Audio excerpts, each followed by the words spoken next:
Welcome students. पिछले video में हमने एक शॉर्ट स्टोरी पढ़ी थी माई एल्डर ब्रदर, जो कि हिंदी इंग्लिश ट्रांसलेशन थी मुंशी प्रेमचंद जी की हिंदी स्टोरी की। तो आज हम इसी शॉर्ट स्टोरी की एक्सरसाइज करेंगे। देखते हैं इसकी एक्सरसाइज में क्या है। बड़ी ही अच्छी स्टोरी थी, मुझे भी बड़ा मज़ा आया था इसको पढ़ाने में। सबसे पहले इसमें न्यू वर्ड्स हैं। न्यू वर्ड्स में फाउंडेशन, सॉलिड बेस। फाउंडेशन होती है जिसको हिंदी में नींव कहते हैं। जैसे हम मकान बनाते हैं, कोई बिल्डिंग बनाते हैं, तो पहले उसके नीचे फाउंडेशन डालते हैं। तो फाउंडेशन होगी सॉलिड बेस, मतलब यही फाउंडेशन जो होती है वो जो ऊपर की बिल्डिंग को एक फर्मनेस देती है। Second is schedule. हेयर मतलब कि इस लेसन में इसका मतलब है टाइम टेबल। शेड्यूल का मतलब है time table. Essay, composition on any subject, किसी भी सब्जेक्ट पे एक कंपोजिशन बनाना, 4-5 पैराग्राफ्स लिखना, that is essay. Idling without any purpose, lazy. Idling का मतलब हो गया ऐसे ही इधर उधर घूमना, टाइम वेस्ट करना। Mastered, gained expertise, skilled.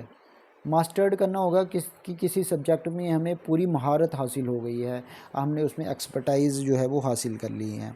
These were the new words of this short story. And now there is reading is fun.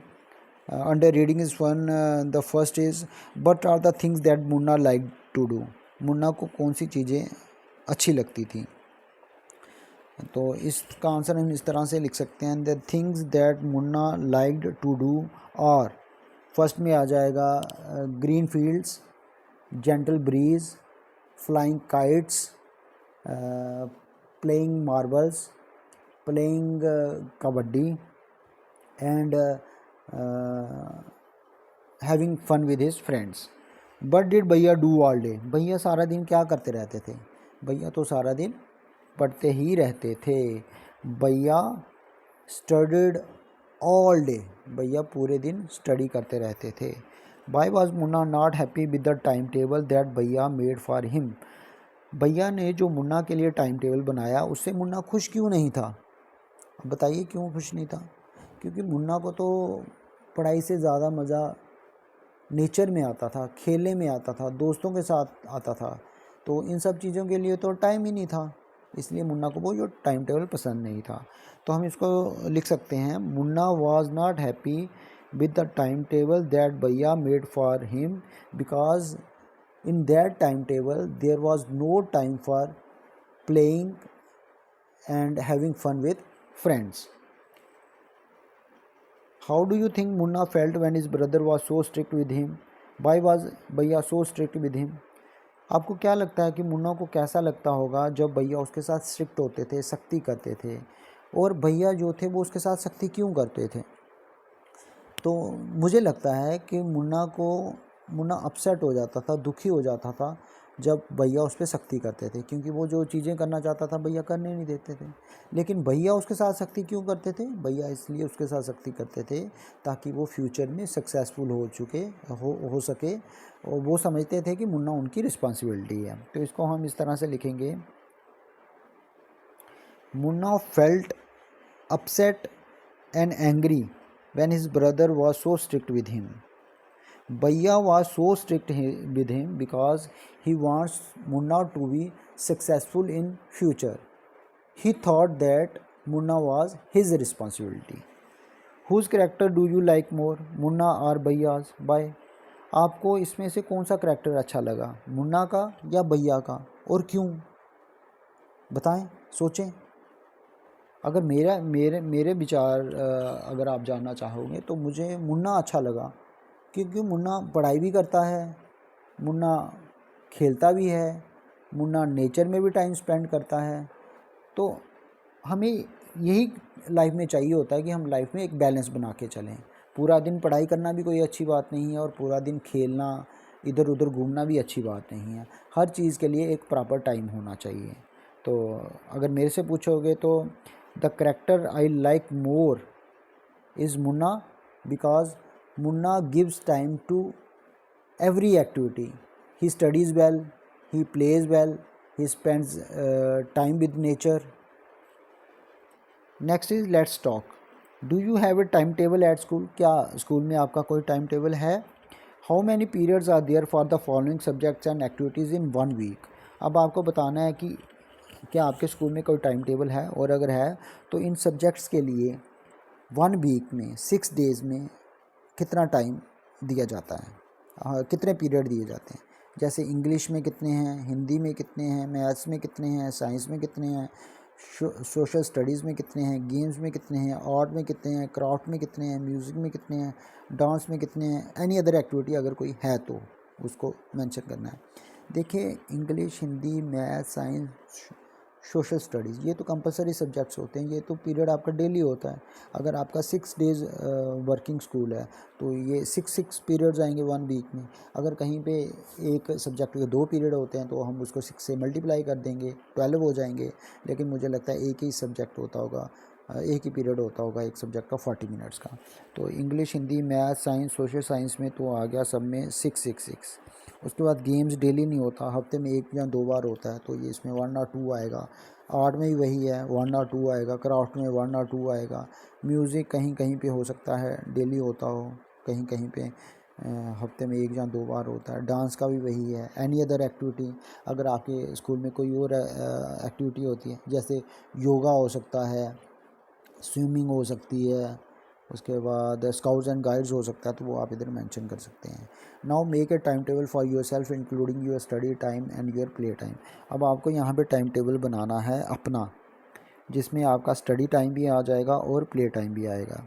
अगर मैं इधर टाइम टेबल बनाना चाहूँ तो मैं किस तरह से बनाऊँगा कि अगर आपका स्कूल 8 बजे लगता है तो आपको 6:30 पे तो जागना है। 6:30 पे जागना है आपको, फ्रेश होना है, नहाना है, ब्रश करना है, कब यूनिफॉर्म पहननी है, उसके बाद आपको स्कूल के लिए निकलना है। 8 बजे आप स्कूल से निकलते हो तो मुझे लगता है 2 या 3 बजे आप घर वापस पहुंचते हो, तो 3 बजे ही लगाते हैं। तो 3 बजे जब आप घर पहुंचते हो तो 3 से 4 बजे के बीच में हम एक ये रख सकते हैं कि आपने चेंज करना है, आपने खाना खाना है, 4 बजे तक वो चलेगा। 4 से 5 बजे तक मैं तो प्रेफर करूँगा कि बच्चे 1 घंटा रेस्ट भी करें, क्योंकि वो स्कूल में पूरा दिन एग्जॉस्ट होके आए होते हैं, ब्रेन भी एग्जॉस्ट हुआ होता है, बॉडी भी एग्जॉस्ट हुई होती है, तो 1 घंटा उनको रेस्ट के लिए मिलना चाहिए। उसके बाद 5 से 6:30 तक हम रख सकते हैं उनका होमवर्क का टाइम, कि वो होमवर्क करें। 6:30 के से 8 बजे तक हम उनका प्ले का टाइम रख सकते हैं। फिर 8 से 9 बजे के बीच में उनका खाना, टीवी, ये सब आ जाएगा। 9 से 10 के बीच में आप 1 घंटा और पढ़ाई के लिए रख सकते हो, जिसमें आपको अगर कल कोई आपका टेस्ट है या कुछ आपको लर्न करना है तो वो आप लर्न कर सकते हो। तो इस तरह से टाइम टेबल होगा। 10 बजे के करीब करीब को तो आपको सो जाना चाहिए, क्योंकि आपको सुबह 6:30 बजे उठना है। Now next, creative writing. The format of a letter is given to you. Letter to friends and close family are written in the same way as you speak to them. अब ये एक फॉर्मेट दिया गया है letter का, और यहाँ कहा जा रहा है कि जब फ्रेंड्स और फैमिली मेम्बर्स को किसी को लेटर लिखते हैं तो वो उसमें वैसे ही लिखते हैं जैसे आप उनसे बात कर रहे हो। जैसे इसमें दिया है, Krishna boys hostel, model public school, Kolkata. ये जो लेटर लिखने वाला है उसका एड्रेस दिया हुआ है। ये कोई चाइल्ड है जो इस हॉस्टल में रहता है स्कूल के। उसके बाद उसकी डेट आ गई 10 जुलाई 2000। उसके बाद जैसे हम ग्रीटिंग करते हैं माता पिता जी को, अगर मम्मी पापा को हम लिख रहे हैं तो हम चरण वंदना लिख सकते हैं। किसी फ्रेंड को लिख रहे हैं तो हम माय डियर फ्रेंड लिख सकते हैं। यहाँ पे लिखा है my dear maa, this is my first letter after the summer vacation, we started our classes the day after we reach the hostel, I have settled in well. अब यहाँ पे इंट्रोडक्शन है, पहले तो इंट्रोडक्शन दी गई है कि ये मैं लेटर क्यों लिख रहा हूँ। इसमें लिखा गया है कि ये समर वेकेशंस से वापस आने के बाद हॉस्टल से मैं फ़र्स्ट लेटर लिख रहा हूँ। हमारी क्लासेस उसी दिन शुरू हो गई थी जिस दिन मैं हॉस्टल पहुँचा था, उसके अगले दिन से, और मैं यहाँ पे अच्छी तरह से सेटल हो चुका हूँ। उसके बाद आती है मेन बॉडी लेटर की। We have a new teacher for clay modeling and pottery. She tells us how to make fruits and vegetables with clay. We then paint them. They look so real. अब उसमें उसके school में क्या नया हुआ है वो उसने बताया है कि उसकी एक नई टीचर आई है क्ले मॉडलिंग और पॉटरी की, जो उनको सिखाती है कि क्ले से कैसे फ्रूट्स और वेजिटेबल्स बनाए जाते हैं। फिर उन फ्रूट्स और वेजिटेबल्स को ये कलर करते हैं, और ये कह रहा है कि कलर करने के बाद वो वैसे ही लगते हैं जैसे कि रियल होते हैं। We have an inter-house poetry recitation coming up in August. I am really excited about it. It is a long poem, but we learn it together with our teacher. कह रहा है कि एक इंटर हाउस पोइट्री रिसाइटेशन अगस्त में आने वाली है, मैं उसके लिए बहुत एक्साइटेड हूँ। ये बड़ी लंबी पोइम है, लेकिन हम सारे स्टूडेंट्स अपने टीचर के साथ इसको प्रैक्टिस कर रहे हैं, लर्न कर रहे हैं। It is nice to be back in school with my friends and teachers. I remember you and baba a lot. Give my love to grandmother and grandfather. ये अब एंडिंग है। इसमें ये लिख रहा है कि मुझे स्कूल वापस आके अपने फ्रेंड्स और टीचर्स के साथ बहुत अच्छा लग रहा है, लेकिन मैं आपको और बाबा को भी याद करता हूँ, और मेरी तरफ से ग्रैंड मदर और ग्रैंड फादर को मेरा प्यार देना।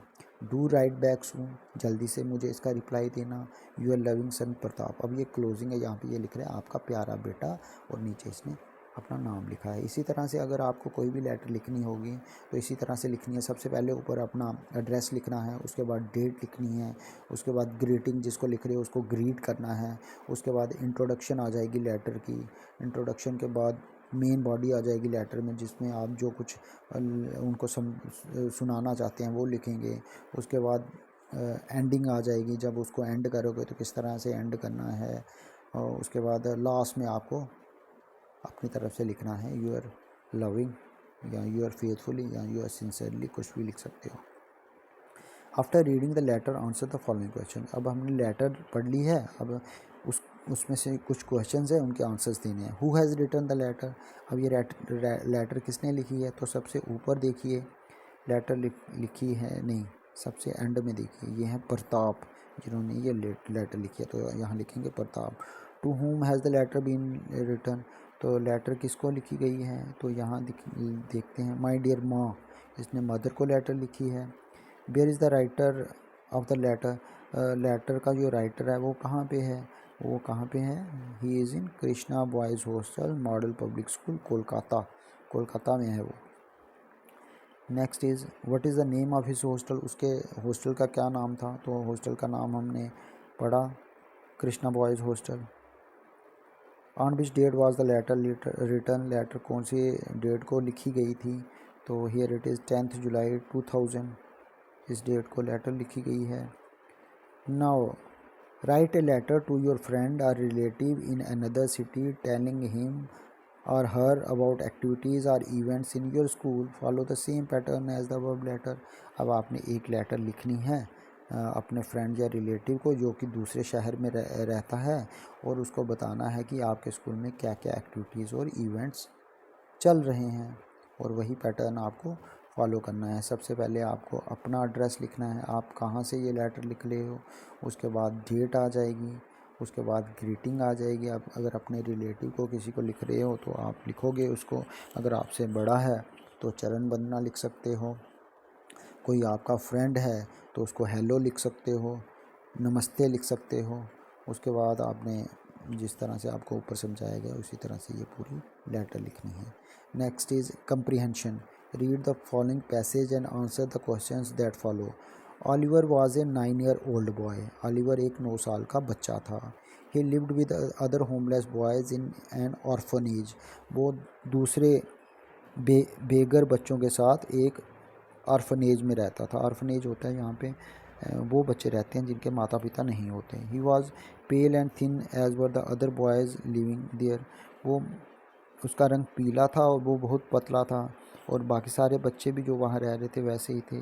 This was because they had to work hard but were never given enough to eat. ये इसलिए था कि उनको बड़ा ज़्यादा काम कराया जाता था और खाने को ज़्यादा नहीं दिया जाता था। The owner of the orphanage mister Bumble was a cruel man and he ill treated the boys. उस ऑर्फनेज के जो ओनर थे मिस्टर बम्बल, वो बड़े ही जालिम इंसान थे और बच्चों से अच्छा बर्ताव नहीं करते थे। The boys were always hungry. बच्चे हमेशा भूखे रहते थे। It was true that they were given 3 meals a day but each meal consisted only of a bowl of watery soup. ये सही था कि उनको 3 वक्त खाना दिया जाता था, लेकिन उस खाने में एक सूप दिया जाता था जिसमें सिर्फ पानी पानी होता था। They were almost starving. वो भूखों मर रहे थे। So it was decided by them to ask the master for more soup, इसलिए उन्होंने डिसाइड किया कि वो अपने मास्टर को कहेंगे कि उन्हें और ज़्यादा सूप दिया जाए। But who would bell the cat, लेकिन ये कहे कौन, ये एक यहाँ पे इडियम है, who would bell the cat. ये एक स्टोरी है रैट्स की, जहाँ पे कैट आ जाती है तो सारे डिसाइड करते हैं कि कैट के गले में घंटी बांध दी जाए ताकि जब वो आए घंटी बजने से रैट्स को पता लग जाए और वो भाग जाएं। लेकिन इतना रिस्क कौन ले घंटी बांधने का, जो रैट उसके पास जाएगा कैट उसको खा जाएगी। अब यहाँ पे भी यही सिचुएशन है, उन्होंने डिसाइड तो कर लिया कि वो ज़्यादा सूप मांगेंगे, लेकिन मास्टर के पास कौन बोलेगा जाके, जो भी बोलेगा हो सकता है मास्टर उसको पनिश करे। Finally the task fell to Oliver, तो ये काम ऑलिवर को दिया गया। When all the boys had assembled in the cold stone hall for their evening meal the soup was served, जब सारे बच्चे शाम को इवनिंग मील के लिए इकट्ठे हुए कोल्ड स्टोन हॉल में, तो सूप सर्व किया गया उनको। इट सून डिसअपियर्ड, सूप एकदम से ख़त्म हो गया। The boys whisper to one another and one boy pushed Oliver a little, सारे बच्चे आपस में कानाफूसी करने लगे और उनमें से एक बच्चे ने ऑलिवर को थोड़ा सा पुश किया। Oliver making a brave effort stood up, walked up to the master with his bowl and spoon in his hand and said tremblingly, please sir, I want some more. अब क्या हुआ, Oliver ने बड़ी हिम्मत की, खड़ा हुआ, मास्टर के पास गया, अपना बोल और स्पून उसके हाथ में था और कांपते कांपते उसने कहा, कृपया सर, मुझे कुछ और सूप चाहिए। Why did Oliver live in the orphanage, Oliver जो था वो ऑर्फनेज में क्यों रह रहा था, क्योंकि उसके माता पिता नहीं थे।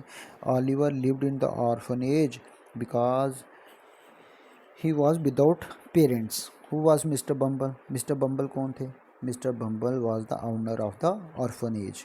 But meals were the boys given, boys को क्या मील्स दिया जाता था, the boys were given soup as 3 times meal. But did Oliver said to Mr Bumble, Oliver ने मिस्टर बम्बल को क्या कहा, Oliver said to Mr bumble that he need more soup. The boys were given 3 meals a day, then why were they always hungry, boys जो थे उनको दिन में 3 time खाना दिया जा रहा था, तब भी वो भूखे थे, क्यों, because the soup they were given was never enough, because they worked very hard all day long, because the older boys drank up their soup. अब इन तीनों में से कौन सा अप्रोप्रिएट है, I think first, because the soup they were given was never enough, soup तो उनको दिया जा रहा था लेकिन वो इतना ज़्यादा नहीं था जिनसे उनकी भूख मिट सके। 6th है find the words from the passage that mean the same as very hungry. अब वेरी हंगरी कह रहा है ये पार्ट 2 में है, पार्ट 2 स्टार्विंग, यहाँ पे आएगा स्टार्विंग, वेरी हंगरी आएगा starving. To banish para 3, banish का मतलब होता है ख़त्म होना, एकदम से ख़त्म होना। देखते हैं इसमें कहाँ पे है, डिसअपियर्ड, यहाँ आएगा डिसअपियर्ड, टू बैनिश के सामने आ जाएगा डिसअपियर्ड। 7 है all the boys assembled in the cold stone hall, here the word assembled means, assembled का क्या मीनिंग है, असेंबल्ड का मीनिंग होता है इकट्ठे होना, यहाँ पे है moved away, collected, work together, तो यहाँ पे हम क्या लिखेंगे, कलेक्टेड आएगा इसमें। From the word assembled remove the last 2 letters, add 1 letter to make a word which means a time at the school when the whole school gathers।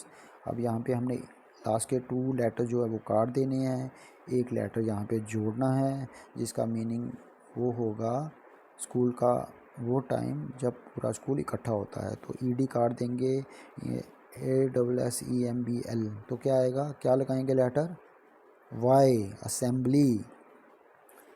Give a suitable title to the passage, इस जो passage है इसको एक suitable title देना है, तो आप क्या दोगे, मैं तो इसको दूंगा ऑलिवर द ब्रेव, क्योंकि ऑलिवर ने बड़ी हिम्मत की, बहुत बड़ी हिम्मत चाहिए होती है किसी के सामने बोलने की, और वो भी अपने मास्टर के सामने। हम अपने टीचर के सामने बोलने में डरते हैं, अपने प्रिंसिपल के सामने बोलने में डरते हैं, अपने मदर फादर के बारे में के सामने बोलने से डरते हैं, लेकिन अगर आप सही हो तो आप अपनी बात किसी के सामने रख सकते हो, इसीलिए मैंने इसको टाइटल दिया है Oliver the brave. Let's write, to learn means to understand और to gain knowledge, to learn का मतलब होता है किसी चीज़ को समझना या नॉलेज को गेन करना। To teach means to show how और टू एक्सप्लेन। टू टीच का मीनिंग होता है दिखाना कि कोई चीज़ कैसे होती है या कोई चीज़ को एक्सप्लेन करना। Complete the following sentences using the correct form of teach और लर्न। अब यहाँ पे फिल इन द ब्लैंक्स दिए गए हैं, आपको सही वाला जो वर्ड है वो इसमें डालना है। Will you dash me chess, will you teach me chess. Mister Sharma dash class 4, mister Sharma teaches class 8th. The students have dash about road safety. The students have learned LEARN learned about road safety. My sister has dash me how to, अब मेरी sister ने मुझे सिखाया तो यहाँ teach का कुछ आएगा। My sister has taught me how to ride a horse. I have dash some of the customs of India. अब यहाँ पे मैंने कुछ चीज़ें सीखी हैं, सिखाई नहीं है, सीखी हैं तो लर्न में से आएगा। I have learned some of the customs of India. 6th, I dash how to cycle when I was just 4 years old. I learn. I मुझे सिखाया गया। I has taught how to cycle when I was just 4 years old. Next is choose the correct word and complete the paragraph. अब जो bracket में दिए गए हैं हमने उसमें से करेक्ट वर्ड को उठाना है और इस पैराग्राफ को कंप्लीट करना है। All the class 5 students of our school were gathering in front of the principal's office. They were going for the inter-school race. The bus arrived and they left for the stadium. The runners were taken to the starting point. The runners took their positions. Sir blew the whistle. One student of our school ran fast and came first. Everyone did their best and our school won the trophy. Everyone felt joyous. Read the following sentences. Bhaiya has been studying in the same class for 2 years for a period of time. Munna was flying kites since morning from a time in the past till the present. अब देखिए यहाँ पे for और since का use दिखाया गया है। For होता है बड़े लंबे समय से, सिंस होता है ये भी कुछ टाइम से लेके अब तक होता है। मतलब कि जैसे अगर ईयर्स की बात की जाए तो वहाँ पे फॉर आएगा, अगर आवर्स की बात की जाए तो वहाँ पे सिंस आएगा। Fill in the blank using for और since. I have lived in this house since I was a baby. The big jar has been in our family for many years. The old banyan tree in the village has been there for the last 200 years. Nobody has seen him since yesterday. Now there is a project work. Choose a story that you like. In groups of 4, write down dialogues for the story and make it into a short play. You may then present it in the class. आपको क्या करना है, एक story choose करनी है, 4 का group बनाना है और हर करेक्टर 4 करेक्टर्स के लिए आपने क्या करना है, फिर वो डायलॉग्स लिखने हैं, उसको एक शॉर्ट प्ले बनाना है और फिर उसको प्रेजेंट करना है क्लास में। और इसके साथ ही इस लेसन की जो एक्सरसाइज है वो ख़त्म हो गई है। मैं होप करता हूँ कि आपको ये एक्सरसाइजेज समझ आई होंगी और आपको इनमें से फ़ायदा हुआ होगा। Okay then, thanks, bye.